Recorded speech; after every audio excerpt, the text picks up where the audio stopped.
This is the first in a series of talks about making rub. This is a very basic 5-ingredient rub.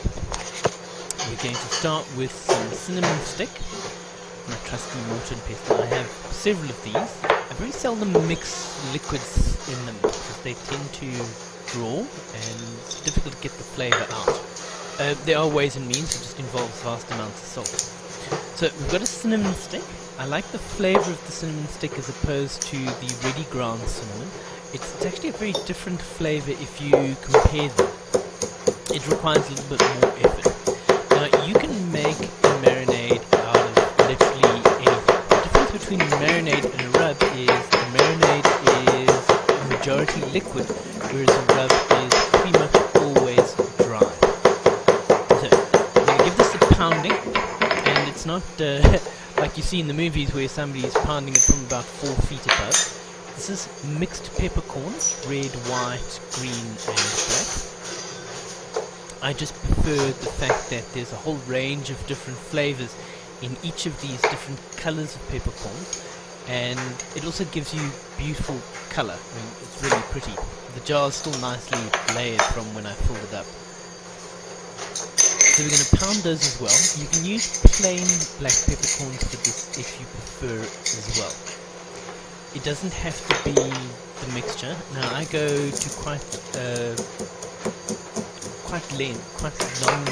long way to find all these different colour peppercorns because I really enjoy the flavour. So marinades work better the longer you actually leave the food in the marinade, and it allows it to draw. It has two functions: A, to flavour, and B, to tenderize. That's why you'll normally find that there is a vinegar or a lemon juice or wine or something along those lines in the marinade. That allows the acid to tenderize the fibres of the meat. And you can use marinades on vegetables as well, just by the by. You can marinate cheeses and things like that too. This is coriander seeds. These are uncleaned coriander seeds, so they've got more husk to them, which allows you a lot more flavour. It also tends to make the marinade a little bit more coarse, which gives you all those bitties that stick to the food. Okay, you can also put sugars in marinade. You'll notice that I use a syrup in this marinade. It's just good old-fashioned Illovo golden syrup, nothing fancy, nothing to write home about. But if you were going to brine the chicken that I used in this case, you'd have to be very careful because the sugar will tend to darken very quickly. So make sure that the heat is not too high. As I said earlier, I seldom mix liquids in the mortar and pestle, purely because they tend to absorb. This is just a little bit of leftover sweet white wine from the braai the other night. So I'm going to use that, and I'm going to use a generous squeeze or two of good old-fashioned golden syrup. Just leave the jar standing on its head for a while. It was quite a cold day when I did this, so it proved quite difficult to actually get the syrup to dissolve in the wine because both of them were very cold. Don't keep your syrup in the fridge.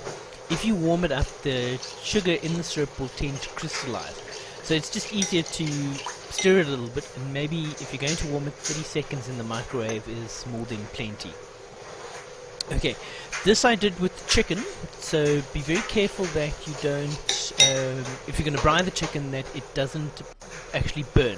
You can see here what it looks like when it's properly dissolved, and I'm going to show you the cheap method of marinating something. Now 20 minutes for most foods is adequate. Notice I say adequate. Overnight or more than 2 hours is better for the flavour to infuse and for the acids to actually do their work.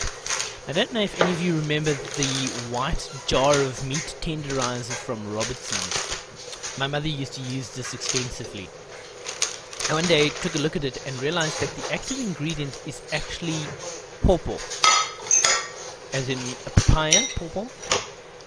the active ingredient is actually from pawpaw. So if you can incorporate a fruit juice into your marinade, it works very well. So notice the food, in this case the chicken, in a Ziploc bag. So we're going to close it, leave quite a bit of air in it, and give it a shake around, and then squeeze the air out. This gets the marinade all over the chicken. I hope you enjoy this series on marinades and rub. Thank you so much.